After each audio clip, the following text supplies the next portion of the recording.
Rutherford का alpha कणों का प्रकरण संबंधी प्रयोग और नाभिकीय खोज, यानी जो उन्होंने प्रैक्टिकल किया था, ये चैडविक ने किया था, और उसमें रदरफोर्ड ने और अलग अलग लोगों ने किया था। तो इसमें नाभिकीय खोज की भी इसने किया था। तो रदरफोर्ड जो थे साइंटिस्ट थे, ये इन्होंने क्या किया, रदरफोर्ड ने लगभग 1911 ईस्वी में सोने की पतली पन्नी लिया इन्होंने, मतलब सोने की, गोल्ड की पतली पन्नी, एकदम थिन, जैसे कह सकते हैं बहुत बारीक पतली पन्नी लिया था। पत्नी लेके पन्नी, इसमें रेडियम से प्राप्त जो अल्फा कण निकले, रेडियम था, उनसे अल्फा कण जो निकले थे, इन अल्फा कणों के उस पे पन्नी पे इन्होंने क्या किया, बमबारी की, कह सकते हैं इन्होंने उस पर बमबारी किया, यानी उस पर प्रक्षेपित किया। बमबारी का मतलब होता है कि हाँ, ढेर सारी किरणें एक साथ कई चीज़ों का फेंकना। तो जब इन्होंने उसमें बमबारी किया था, तो इसमें देखा कि रदरफोर्ड इन्होंने जो बमबारी किया, तो कुछ चीज़ों को इन्होंने नोटिस किया, यानी कुछ चीज़ें इन्होंने देखा, जिसके आधार पर इन्होंने नाभिकीय खोज का परमाणु मॉडल बनाया। यानी कि जो बमबारी किया था, और जो इन्होंने ये अल्फा कणों को बमबारी किया, इन्हीं को कहा जाता है रदरफोर्ड का अल्फा कणों का प्रकरण संबंधी प्रयोग। यानी इन्होंने किया था, इसलिए अल्फा कणों का इनका प्रयोग माना गया। तो इन्होंने अल्फा कण जो थे इनके क्या थे, इनको जो लिखा जाता है ये He4 यानी 2, यानी परमाणु क्रमांक जो 2 होता है, और परमाणु भार इनका 4 होता है। इसी के अकॉर्डिंग इनको दिखाया गया था। तो ये इस तरह से होते हैं। और ये क्या होते हैं, इकाई धनावेशित कण होते हैं, यानी पॉजिटिव, यानी कि कह सकते हैं इकाई धनावेशित कण होते हैं। तो इसी का आधार पर इन्होंने किया था, इन्होंने क्या किया, पतली पन्नी है, तो ये हमारी अल्फा कण है, इन्होंने अल्फा कणों को जब बमबारी किया, तो इसमें इन्होंने देखा कि अल्फा कण की जो बमबारी किए थे, मैक्सिमम जो किरण थी, ये क्या करती हैं, पन्नी के आर पार निकल जाती हैं। यानी ये जो थिन पतली पन्नी लिया था, इसमें से जो किरणों को इन्होंने फेंका, तो अधिकतर किरणें जो होती है इसको पार करके सीधे निकल जा रही हैं। इस तरह से मैक्सिमम जो होती है सीधे निकल जाती हैं। लेकिन कुछ कण जो होते हैं 90 अंश के मार्ग से भी मुड़ जाती हैं, जैसे यहाँ पे आ रही हो, तो यहाँ पे जो पड़ेगी ये 90 डिग्री से इस तरह से मुड़ के चली, यानी 90 अंश पे मुड़ी। कुछ जो होते हैं 90 से अधिक एंगल पे मुड़ती हैं, जैसे ये किरण दिखाई दे रहे हैं, 90 एंगल से अधिक किरणों से मुड़ के चली जाती है। लेकिन बहुत कुछ, यानी कि बहुत कम मात्रा में कुछ ही कण थी जो कि ये होती हैं, सीधे टकराने के बाद क्या करती हैं, यहाँ से सीधे उसी रास्ते पे मुड़ के वापस हो जाती हैं। लेकिन इनकी संख्या जो थी बहुत कम थी, कह सकते हैं बहुत कम। मैक्सिमम तो हमारी जो होती किरणें होती क्या थी, सीधे आर पार भेद के निकल जाती। उसमें से कुछ परसेंटेज जो किरणें थी वो क्या करती हैं कि थोड़ी सी 90 एंगल पे कोई मुड़ जाती हैं, कोई थोड़ी 90 से अधिक एंगल पे मुड़ती है। लेकिन माइन्यूटली, यानी कह सकते हैं कुछ ही कण ऐसी होती है, ये इससे नाभिकीय, यानी कि सीधे जाकर इस पर टकराने के बाद यहाँ से फोल्ड होकर इस तरह से मुड़ के वापस आ जा रही थी। यानी कह सकते हैं जैसे प्रतिकर्षित कोई बीच में कोई भारी वस्तु रख दिया गया हो, जिससे वो टकरा के इससे लड़ के पूरी तरह से वापस हो जा रही हो। तो इस तरह से किरणों को इन्होंने कहा। तो इसी के आधार पे इन्होंने नाभिकीय परमाणु मॉडल बताया। तो इसी, चूंकि इसी प्रैक्टिकल के आधार पर, प्रयोग के आधार पर इन्होंने बताया था कि जो परमाणु का जो समस्त धनावेश होता है, इसी के आधार पर इन्होंने दिया कि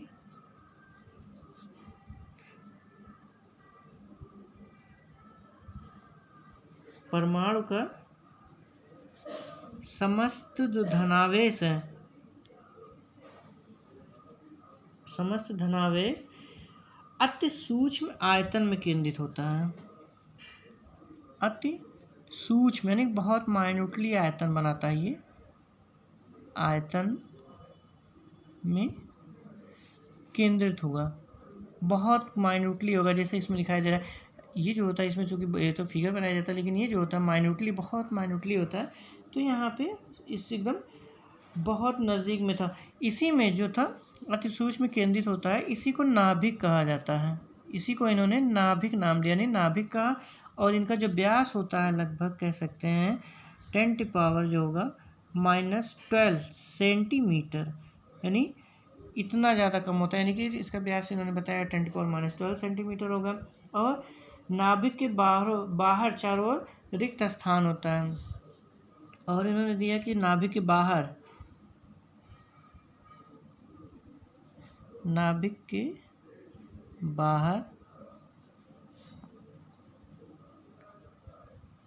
रिक्त स्थान होता है।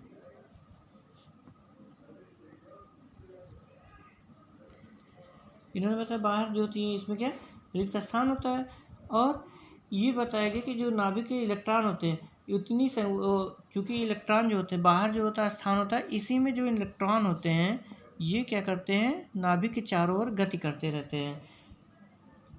इलेक्ट्रॉन नाभिक के चारों ओर रिक्त स्थान होता है जिसमें इलेक्ट्रॉन जो मूव करते रहते हैं, इसीलिए क्या होता है परमाणु जो होता है उदासीन होता है, क्योंकि इतने ही इसमें धन आवेश होते हैं और उतने ही इलेक्ट्रॉन जो होते हैं निगेटिव चार्ज होता है। तो वो क्या करते हैं नाभिक हमारा क्या होता है उदासीन होता है। बाहर दोनों तरफ क्या होता है पॉजिटिव और निगेटिव का दोनों अट्रैक्शन होगा, तो ये कह सकते हैं विद्युत उदासीन होता है। और जो इसमें अल्फा कण जो टकरा के गए थे इसमें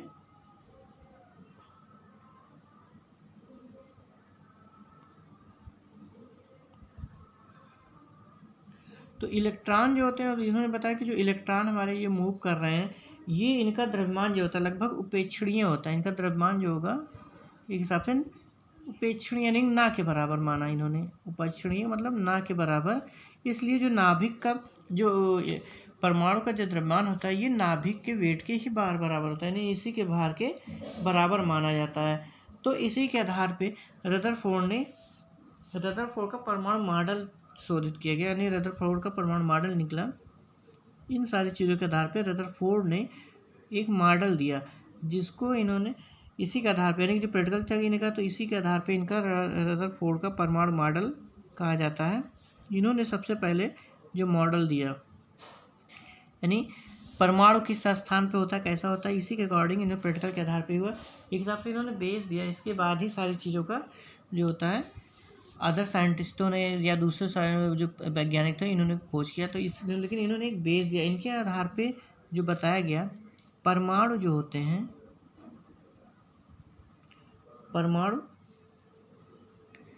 परमाणु जो होंगे अति सूक्ष्म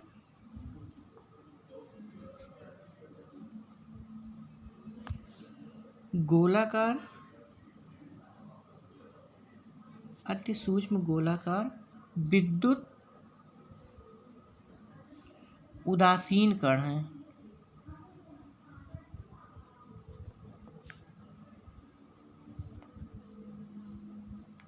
क्या है विद्युत उदासीन है।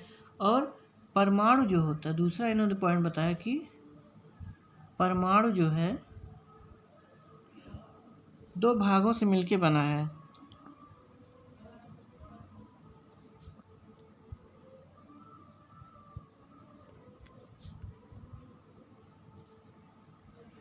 दो भागों से मिलकर बना है।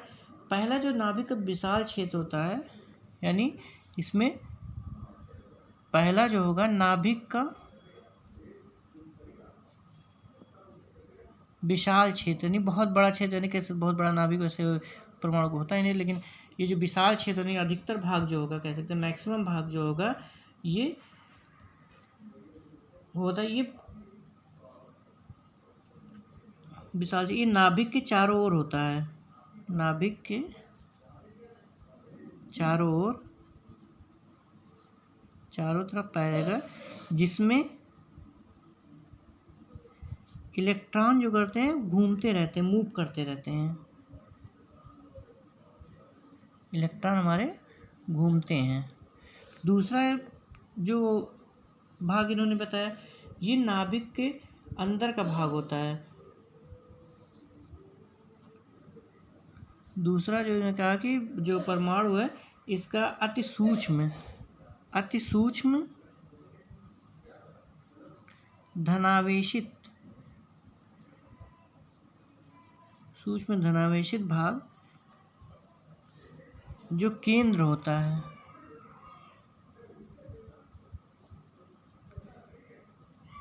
तो इन्होंने ये बताया कि जो परमाणु होता है मैक्सिमम भाग इसका जो होता है वह खाली होता है, गोलाकार उदासीन होता है और परमाणु दो भागों से मिलकर बना है। पहला तो नाभिक के जो विशाल क्षेत्र से इलेक्ट्रॉन घूमते हैं और दूसरा अति सूक्ष्म भाग तो धनावेशित इसमें भाग होता है जिसे केंद्र कहा जाता है। फिर इन्होंने बताया कि जो समस्त धनावेश है और ये परमाणु जो समस्त है लगभग समस्त इलेक्ट्रॉन उसमें जितने होते हैं इसी के बराबर होता है।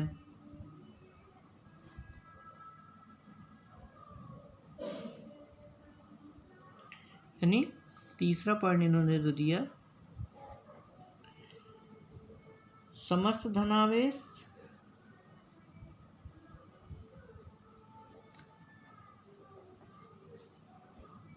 धनावेश और लगभग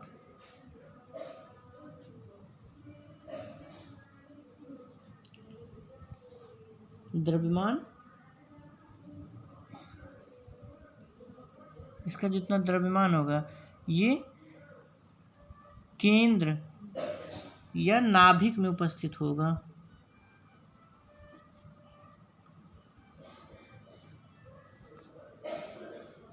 नाभिक में होता है, कह सकते हैं।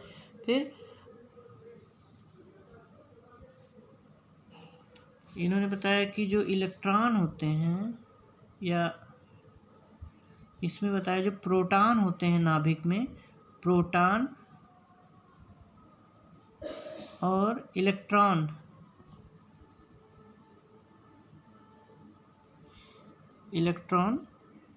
इनकी संख्या जो होती है बराबर होती है। मतलब नाभिक के अंदर जितने प्रोटॉन होंगे उतने ही बाहर उतने इलेक्ट्रॉनों की संख्या पाई जाएगी, जिससे ये परमाणु जो होता है विद्युत उदासीन होता है। और जो इसमें इलेक्ट्रॉन होते हैं और जो इलेक्ट्रॉन हैं इनके, ये क्या होते हैं, अचल होते हैं। यानी इलेक्ट्रॉन जो होते हैं ये अचल होंगे, यानी कि कह सकते हैं कि अचल नहीं होते ये। अगर अचल होंगे तो ये नाभिक में गिर जाएंगे, अचल नहीं होते यानी कि स्थिर नहीं रहते, कह सकते हैं इनको, ये स्थिर नहीं रहते और हल्के होते हैं। क्या होते हैं, हल्के होते हैं, बहुत भारी नहीं होते हैं, इसीलिए इनका वेट नगण्य माना गया।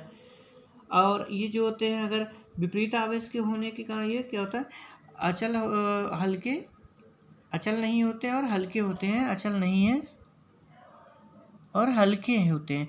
और जिसके कारण ये क्या होता है, अगर ऐसा नहीं होंगे तो ये धनावेशित होने का, ये चूँकि इलेक्ट्रॉन निगेटिव जो होता है वो अंदर पॉजिटिव होता है, तो ये इसको आकर्षित कर लेंगे, यानी गिरा सकते हैं, नाभिक के अंदर जा सकता है। और इन्होंने जो पॉइंट बताया लगभग 6 इसमें दिया, ये 4 है, ये 5th कह सकते हैं, 6, ये पॉइंट बताया कि जो नाभिक इलेक्ट्रॉन जो चक्कर लगाते हैं, ये इनमें एक अभिकेंद्रीय बल लगता है। ये अभिकेंद्रीय, चूँकि केंद्र कोई भी चीज़ होगा, ये क्या करते हैं, अभिकेंद्रीय बल इसको अपनी ओर खींचता है। तो ये अभिकेंद्रीय बल जो होगा और नाभिक के जो बीच स्थिर, जो इनके बीच में होगा स्थिर वैद्युत बल, यानी कि जो उसको रोक के रखा किनारे किनारे, उसमें स्थिर विद्युत जो आकर्षण बल होगा,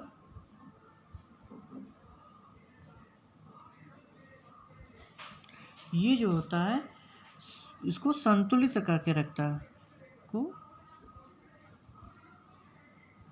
संतुलित रखता है।